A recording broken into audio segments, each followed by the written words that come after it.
สวัสดีครับผมอาจารย์ปราดครับกับ OverdriveLive Music is not what I do is who I am นะครับดนตรีไม่ใช่แค่สิ่งที่เราทำแต่เป็นสิ่งที่เราเป็นกับตอนที่2ของ The Best Shot นะครับวันนี้ผมนำเอา The Best Shot ของ Steve Vai นะครับก็ลองไปดูว่าเขามีมุมมองมีคำแนะนำอะไรดีๆนะครับ Joe Satriani นะครับและก็นิก จอห์นสตันนะครับสองคนแรกคงไม่ต้องพูดถึงนะครับแต่นิก จอห์นสตันหลายๆคนอาจจะมองว่าเขาคือใครนะครับเขาคือมือกีตาร์ชาวแคนาดานะครับที่หลังๆเนี่ยมีคนสนใจวิธีการเล่นของเขาวิธีการเล่นเลกาโตวิธีการเล่นไฮบริดพิกกิ้งของเขานะครับลองไปดูครับกับ3ศิลปินมือกีตาร์ระดับโลกกับ The Best Shot ตอนที่2ครับ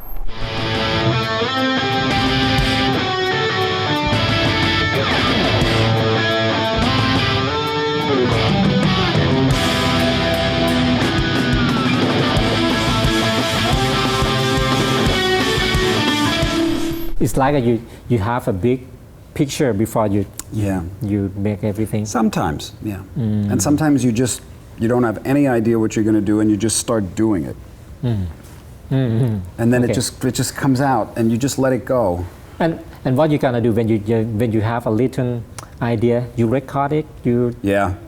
Okay. A lot of time. In your iPhone or something? I don't have my iPhone on me right now, but if I did, I would show you.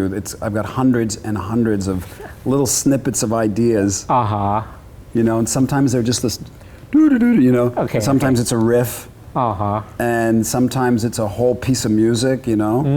And sometimes it's just an idea. Like the other day, I came up with an idea. I was listening to Bob Dylan. You know, and you know, he just sings these incredible lyrics while he's just playing. It's like folk music. You know, I was listening to his early. So I came up with an idea to write a song that was very simple, but the lyrics would go on and on and on. And what they were about was they were about a guy who was blind his whole life. And then when he was like 60 years old, he had an operation and all of a sudden he could see. You know, so all of the things that the lyrics are about these, you know, what he was thinking and what he was feeling when he was all of a sudden seeing things for the first time in 60 years, you know, because we all put visuals to things. We have pictures in our minds of what things are, but if you never had a picture of what the color blue really was, you know, or what depth of space really is, and what things actually look like in a distance, and what a face really looks like, or what the sun that you felt on your skin, you know. So this was, and I'm sitting there going, okay, and then it goes like, and so now I have to do it. You know? Okay.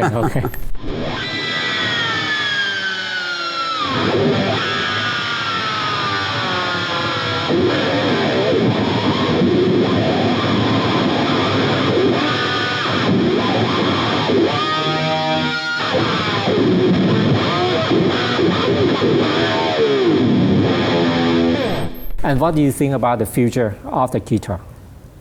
Well, I wouldn't assume that I know, you know, and but I'm very excited to see what happens because I think that the guitar is such a beautiful instrument, and I think it's a forever instrument, and there's as interesting and as creative as electronics can get, there's just something about the sound of a guitar when you hit it that is, it's like life. It's just, it resonates, it vibrates. It's a whole mishmash of beautiful vibrations that create this sound that nothing else can create. You know, synthetic sounds are very manipulated, you know, and there's a beauty in that. You know, but for me, the guitar is the most dynamic and expressive instrument in the world. You know, because you can play it so delicately and you can hit it so hard. You know, the way it twangs and the way it distorts and the way it molds to it molds to your imagination so well. You know, and it looks good on you too. So I think. It'll continue to evolve, and the funny thing is You ever see like a movie in like the 1960s where they're trying to depict what it looks like in the future? Oh, yeah. They never get it right. Yeah. You know, Okay. nobody ever gets it right. Maybe Star Trek, you know, came a little close with the, you know. Yeah. But so to try to think where it's going to go, it would probably, you know, it's impossible. But somebody right now, they might be in kindergarten. They might be, you know, your son. I don't know. Yeah. You know, they're thinking of something, and all of the things that they're exposed to, the food they eat, the politics they hear about, the world they live in, you know, everything will go into creating a perspective on things that will be very different than the last guy who reinvented the guitar. You know, but the one thing that person is going to have is a vision that's unique and the passion and the confidence and the fearlessness to do what they want without any excuses and without expecting somebody else to do it for them.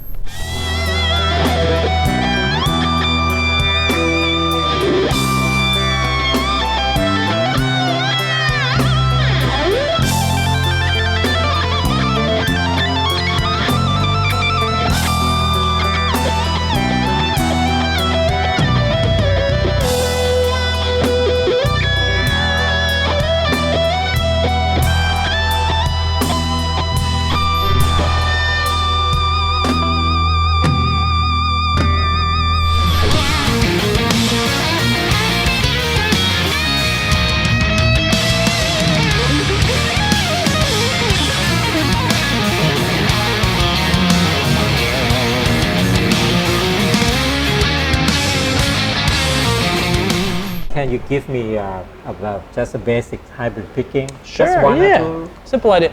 So I do this a lot. If it's like, say we had C minor, I'm gonna approach it like a C minor 7. Okay. So I'm gonna down pick, hammer on, down, middle finger. Now if I'm gonna start on the 3rd and go up to the 9 now.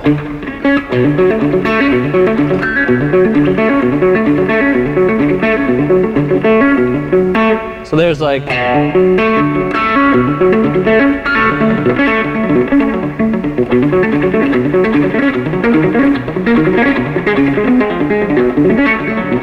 or if I did the whole scale.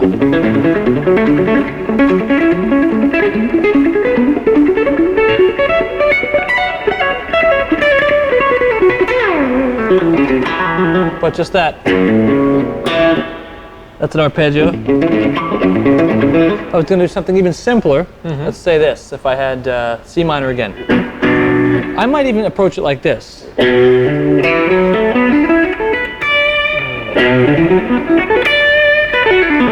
Instead of,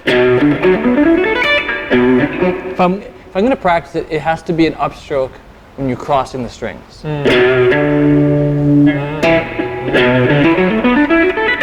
Or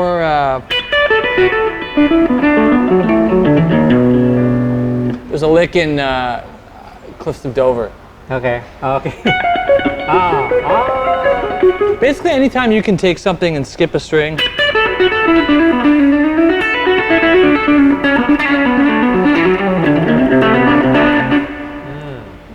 It's pretty straightforward at that point, you know, or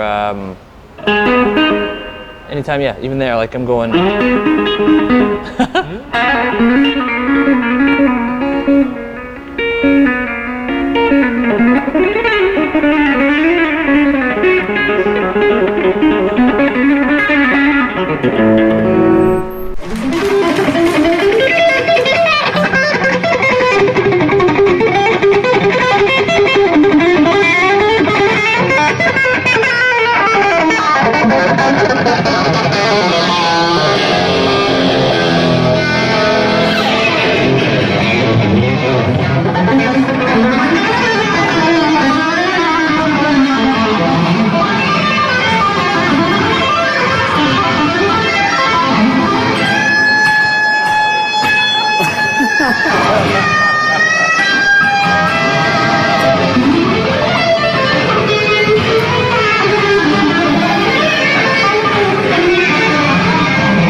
can you give me a lesson for the good legato Good legato for left technique. hand? I could try. Yeah, absolutely. Okay, thank you. Something really simple. I mean, I used to do stuff like this all the time.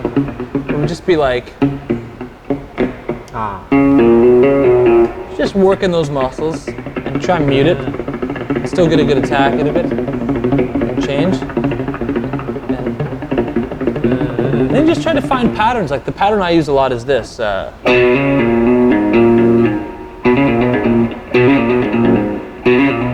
It's usually it's a sequence, right? Okay.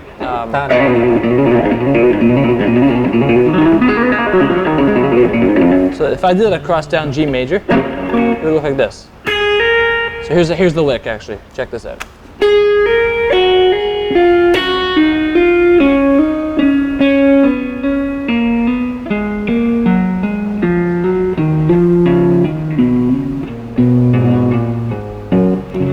Just go.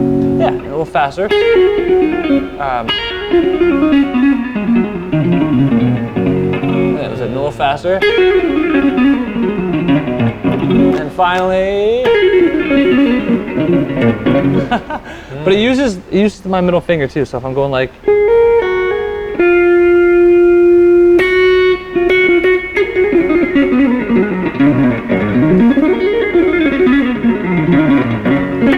doesn't sound overly musical because it's not. It's just meant to really burn those hands in.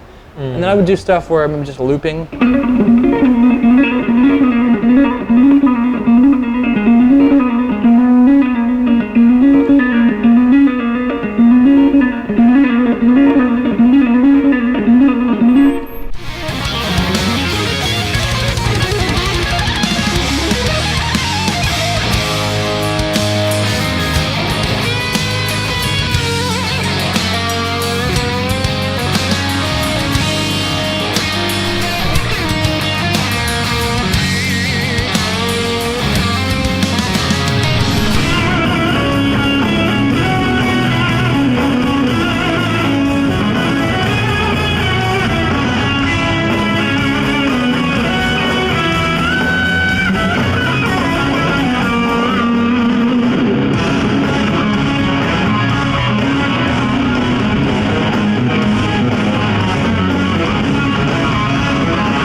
The next is some kind of insane and stupid question from your big fan. Good. Okay. Like those. Okay. Can you see through your sunglasses during your performance in the dark? It means you have a sunglasses, big Yes. sunglasses all the time. Yeah. Yeah. Well, Any reason?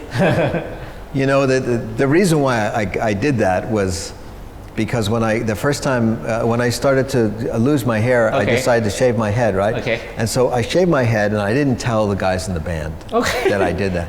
So I showed up at the gig, and Jonathan Mover and Stu Ham thought I looked just horrible. And so they said, you can't go out on stage like that. They said, here, put this hat on and put these glasses on, right? And I said, oh, okay, I'll do it just as a joke, right? Okay. So that night I walked out on stage and I had the glasses and the hat. And I noticed that the audience, I had a big reaction. Okay. They thought it was very mysterious. And then I noticed that the lights didn't bother my eyes. It was Okay. actually very pleasant to have yeah. sunglasses on. And I thought, wow, this is great because, you know, in those moments when it's too bright, the glasses protect you, and then when the lights go off, you open your eyes and you can still see. So, quite by accident, I started wearing the glasses, and there are times where if it's too dark, I will not be able to see. So my lighting director realizes he always needs a small amount of light on stage. Okay, that's no problem. Yeah. When you're on stage. Yes, yeah, but there have been times, I think, with certain productions where we want complete darkness on stage, and I have to remember to count with my fingers. And the next question. What is your story and why did you shave your head? just you know, all my Italian relatives lost their hair eventually.